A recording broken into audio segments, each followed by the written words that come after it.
So currently my husband and I are waiting to move into a smaller house, and this meant we needed to declutter over 10 years worth of stuff, and a lot of it I realised that I didn't really need. And so the decluttering is pretty much done. I'm not sure there's much else that we can get rid of, but I've realised that that's not the end of the story. I've really needed to start changing my mindset about why I buy things and how much I buy things and consume things so that I don't end up in this same position again. So here are some tips that I'm using to help me stop buying stuff that I don't really need. So tip number one is, before buying something, I'm trying to step away from the emotional reaction. Often I'll be pulled into wanting something if it's on sale, if there's the last lot of that particular thing left and they're going to run out soon, and I get this urge and this fear of missing out and that I need to get this thing while it's at a good price. And what I've discovered actually is that weeks down the line I've noticed that those things are still on sale. The whole urgency thing wasn't as urgent as it needed to be, but of course that's a marketing tactic to get people to buy. So when I see those things now, if it's something that I'm really drawn to, I try and keep a check of my emotional reaction, step away and give myself time to really think about whether I need that thing or whether I'm drawn more to it because there's an offer on or because there's a perceived urgency that this thing might disappear. Tip number two is that I ask myself, do I really want this thing? Is it a real need, or is it because it's about to go out of stock or never be available again, supposedly? What are my reasons for wanting this thing? Is it going to add value into my life? Am I going to get real use out of it? Or am I likely going to put it somewhere and it's just going to sit around and not do anything, and then I'll remember I have it a few months down the line? A lot of times we might be drawn to wanting things, wanting to buy things, perhaps because it's a trend, everyone else is buying it, or if it's the latest thing. And I don't normally get drawn into trends when it comes to clothing, as you can see.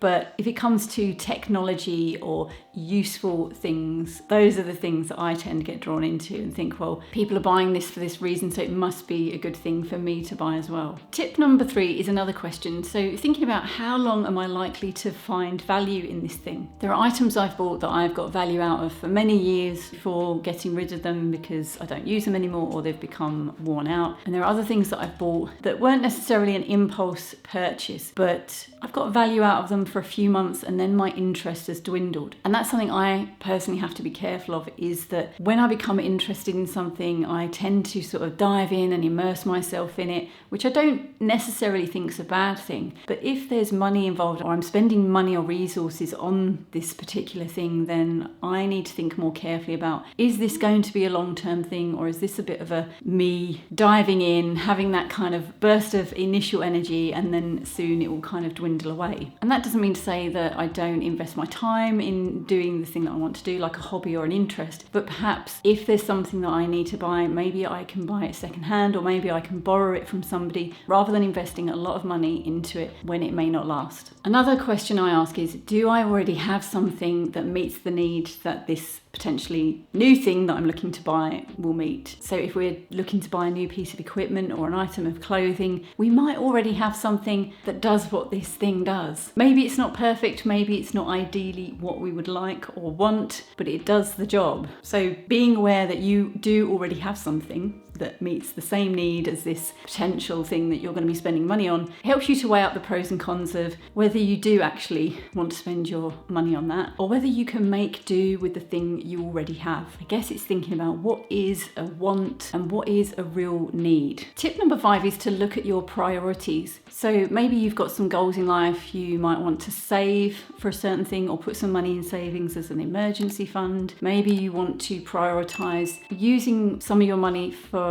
experiences, so things that you do, rather than buying physical items. And everybody's different. We're all in different circumstances. We're all living different lives. I appreciate that some people may not have as much money as I do. I know that there are people who have way more money than I do and may not even need to look at the price tag of things. But we're all in different circumstances, so we're all likely to have different priorities. For some people, the priority is putting food on the table for their family. So a lot of their actions and the things that they do will be geared towards making sure they have the money for that. Whereas other people, it might be that they can meet that need relatively easily and they want to build up some sort of emergency fund for the future in case they lost their job or they found themselves in difficult times. So when you can get clear on what your priorities are, those help to guide your actions in terms of how you decide to spend your money. Number 6 is to ask yourself whether you're falling into a trend trap. So it might be that it's an item that lots of people are buying, it's on social media a lot, it's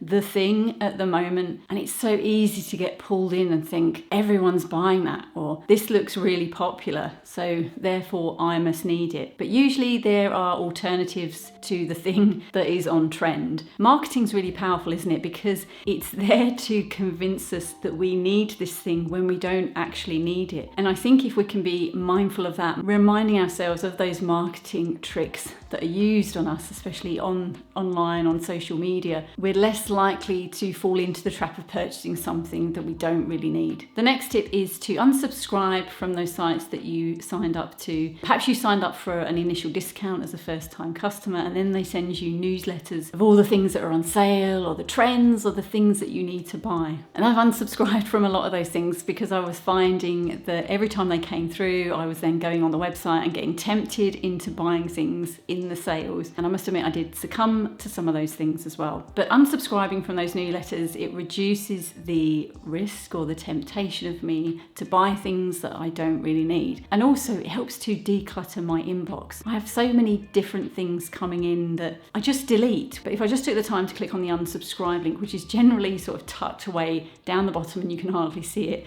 but if I took the time to do that, it would declutter my inbox instantly and stop me from getting tempted to buying things I don't need. And tip number 8 is to reduce your time on social media. Now, I've read the book Digital Minimalism by Cal Newport. I'll put a link to it down in the description. It really opened my eyes to the ways that social media apps draw us in and keep us scrolling and clicking back onto them when we get a notification ping up that we've got a message or there's something on our timeline that we need to look at. Obviously, technology has advanced a lot over the years, and on my social media feeds now are lots of adverts for things that clearly the algorithm has picked up that I like and that I'm more likely to click on, and also things that you might search on in Google then suddenly start to appear on your social media feeds. This is essentially designed to get us to buy more and consume more, isn't it? But there are times where that kind of thing can be helpful because it might remind you that you were thinking about buying a certain thing and it kind of triggers you to then look for it.